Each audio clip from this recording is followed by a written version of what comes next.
Hello viewers, and welcome to my power shield system. Now I can't take full credit for this. I was inspired by one of Vechz's videos. He made a power shield type system, and of course he can't take full credit for it either, because as he stated in his video, he was inspired by Halo's power shields, basically an energy shield.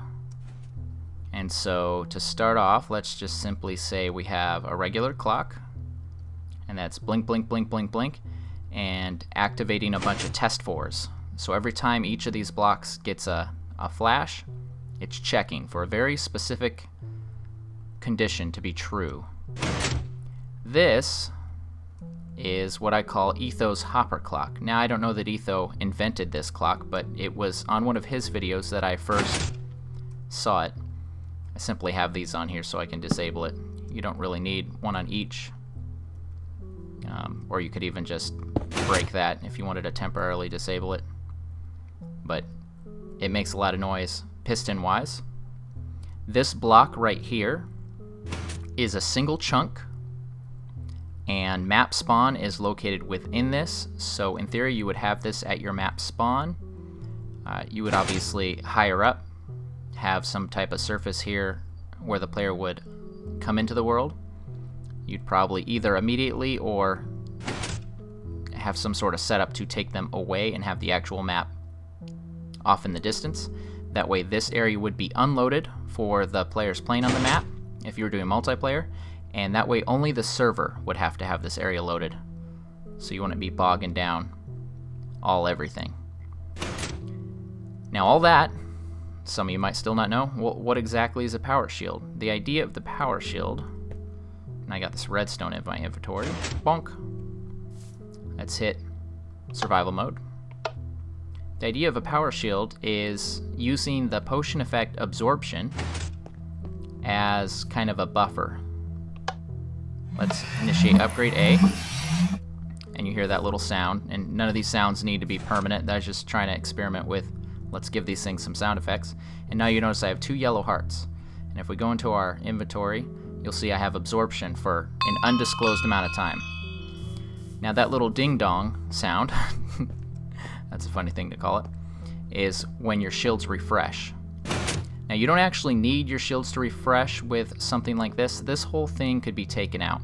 But what this does is it's going to refresh your shield level. So if I were to take damage, my absorption hearts would disappear.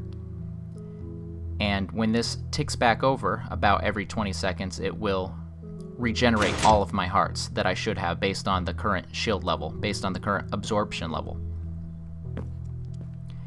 But again, you don't need this. Absorption on its own will actually regenerate itself every 30 seconds. If you were not to use this, however, you would want to make sure, you'd want to add something extra into the system to track player death, and then based on if a player's died and they're supposed to have shields, to go ahead and pop it back on them. But for now, we're just going to use this.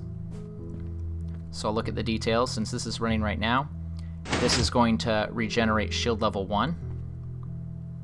And this big block of code, I'll put it on the screen there so it's easier to read, is basically going to look for anyone who has shield level min 1 and shield level max 1. So basically anyone who has specifically shield level 1. Give effect 22 for the maximum amount, potency 0, which is level 1. These two are exactly the same. They are just to look for someone who has shield level 2 and shield level 3. And this guy is just going to play the sound. But it's only going to play the sound if you have at least shield level 1, which is why you didn't have it, which is why you didn't hear it at the very beginning of this video. When I started recording is what I was going to say. But if we clear this out, shield level 0, everything reset. When this pops back over, you hear nothing. So you'll notice here also that I have upgrade A, upgrade B, and upgrade C. It does not matter what order you get them in. It says bRanN acquired upgrade C, so I'm at shield level 1. bRanN upgraded received upgrade A, and bRanN acquired upgrade B. I have shield level 3. Now I didn't make it past shield level 3 because I think really this is the maximum that I'd want to give the player personally if it was one of my maps. In fact, let's take a moment to creative. Fly back here and look at what these are actually doing. This is going to add 1 to every player that's within a radius of 20 blocks to upgrade A. The reason I have add instead of set is because over here, this is checking for upgrade A. This is checking for any player on the map who has specifically, here we see the upgrade A min 1, upgrade A, which is nothing specified, max 1. Test for that. And then it's going to output as true. If it is true, this block is going to increase the shield level. And again, it's only going to increase the shield level if you have specifically upgrades set to 1. Because this is a comparator, it's going to output a solid signal, meaning this block can only go once. This guy here is just an example of a possible announcement. And again, it's saying somebody who specifically has upgrade A1. And then it's just going to say acquired upgrade A. And I think the way the say command works is it's going to say it to everybody, but it's going to say the name of the person that got it to everyone in the chat. This is going to trigger a variable on that specific player that just got the upgrade, shield refresh. That is just so the player who just received an upgrade can have their shield activated immediately. And this is actually going to call another effect down the line. And this final one, keeping in mind this comparator, this got checked to see that was true. This comparator is throwing a solid signal, so everything's on. So everything's been able to go off once, but it's still on, so it can't hit a second time. But as soon as the power hits this guy, it's going to take anyone who has upgrade A to 1, specifically 1, and it's going to add 1 more. What this does is that once you have upgrade A, you can never have upgrade A again, because the trigger that we're going to use in the map is going to add 1 to upgrade A.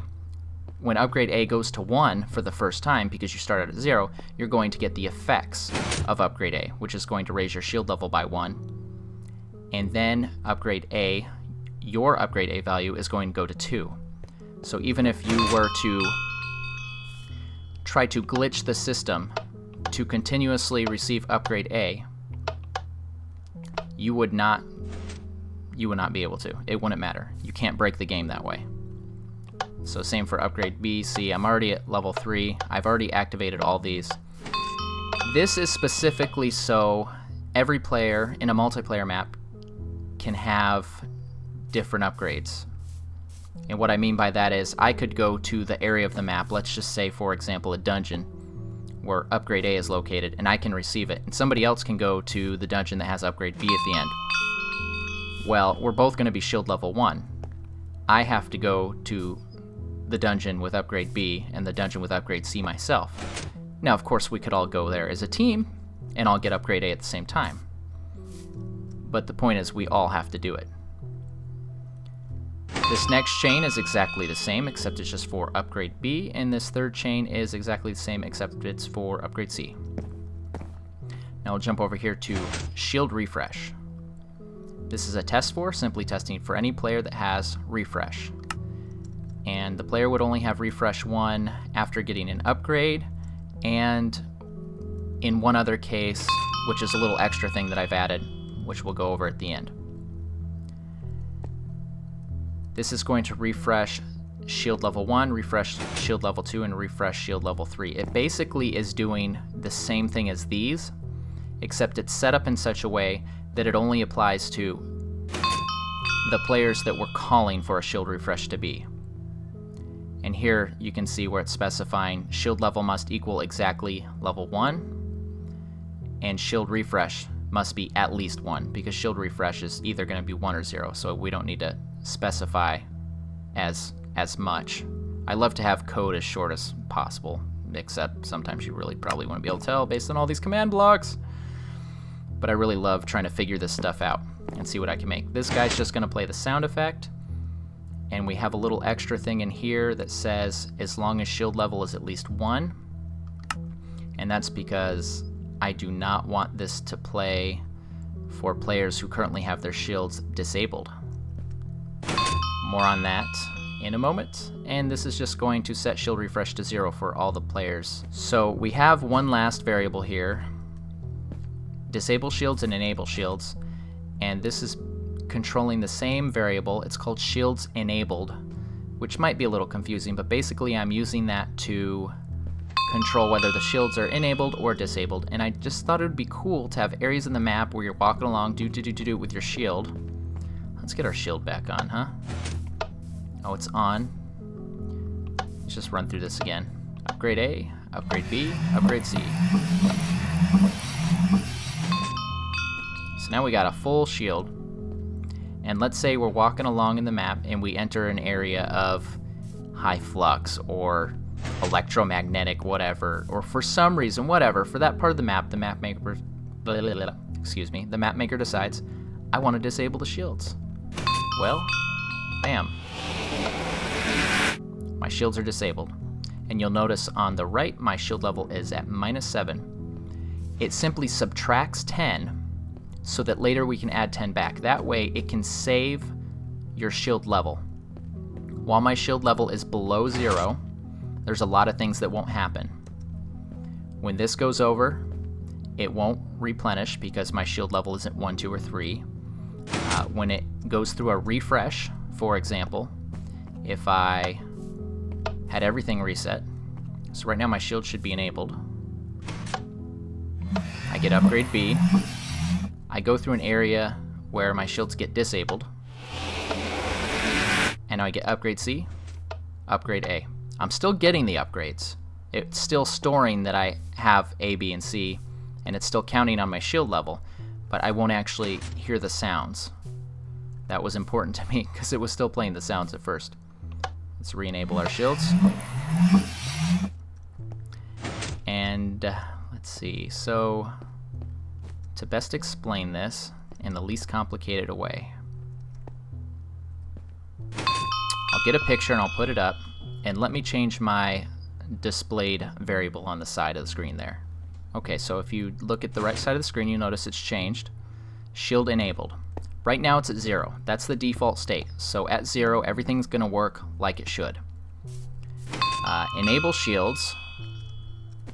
Oh, I'm trying to fly. Enable shields. Disable.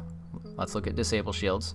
Disable shields is going to only activate for players who are specifically have their shield enabled level set to 0.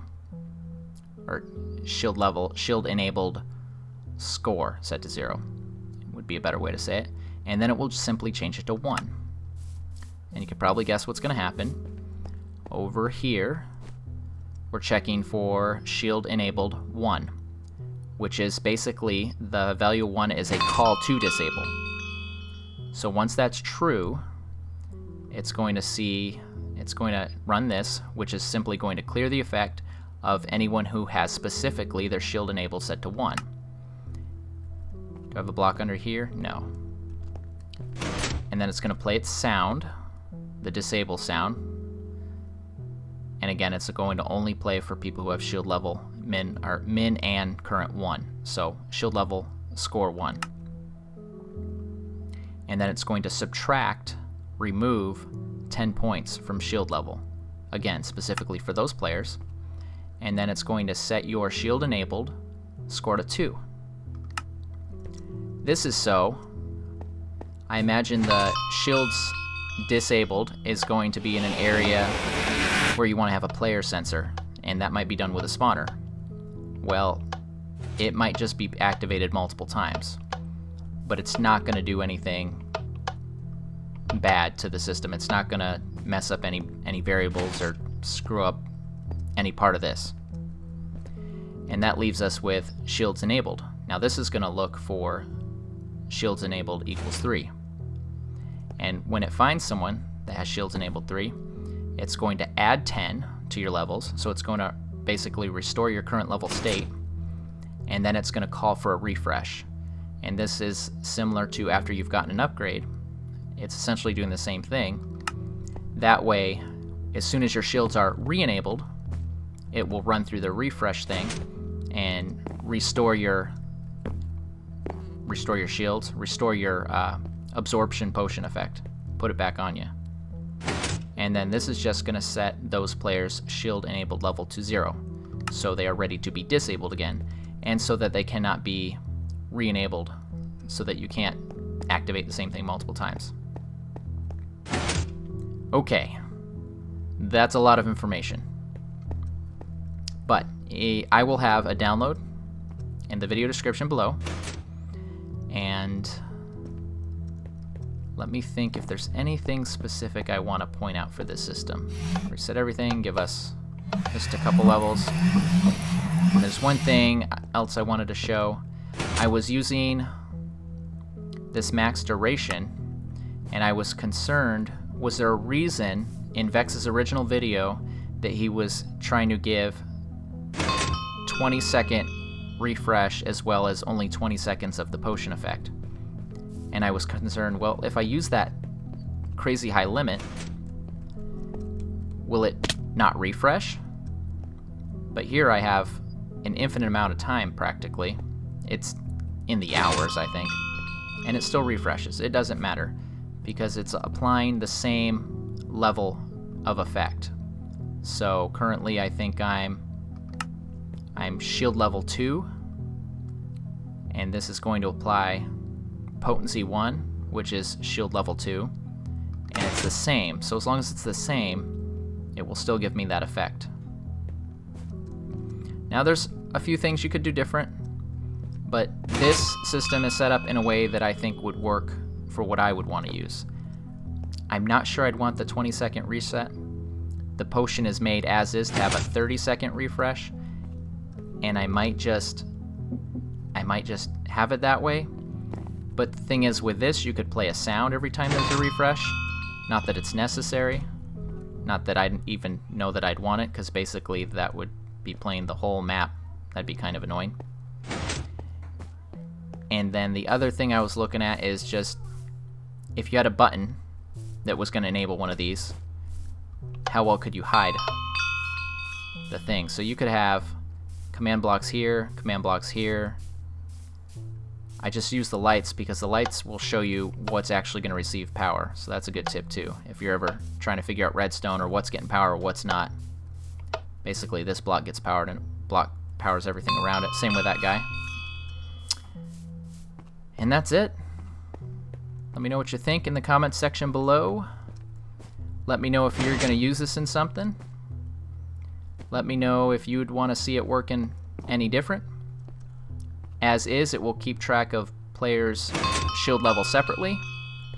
Players can also individually, separately, based on their areas they are in, if they're in different areas, have their shields disabled and their shields enabled.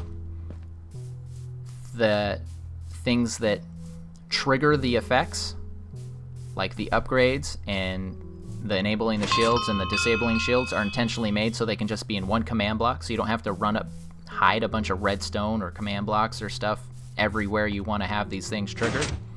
And this stuff would be in spawn, so it's constantly loaded. I'm not sure how I could really make it better. Of course, we'd want it so if you're battling or taking damage or hitting damage for your shields not to refresh. I know that's been highly requested on Vechz's video, but currently there's not a way to do that. However, based on a recent, not too recent anymore, but Dinnerbone tweet, we're going to be getting a lot more triggers, a lot more things to hook onto, a lot more things to look at, including current items in inventory and, well, I don't know everything specifically. I don't want to say the wrong thing, but there's going to be a lot of crazy stuff. So you guys can all expect next Minecraft version, or even just next snapshot, there's going to be a lot of crazy videos. Keep an eye on SethBling, keep an eye on Vechz, keep an eye on Hi, my name is Adam, Translander, probably said that wrong, sorry guy.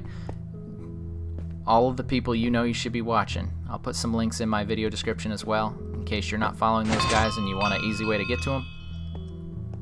And, you know, keep an eye on me too. Hit that subscribe button. I I love doing this stuff. Alright. I was a bit rambly this episode. I'm a bit rambly every episode. But I really wanted to explain how it worked. So hopefully you guys enjoy that. This has been bRanN. I will see you next video. Have a great day. Ow.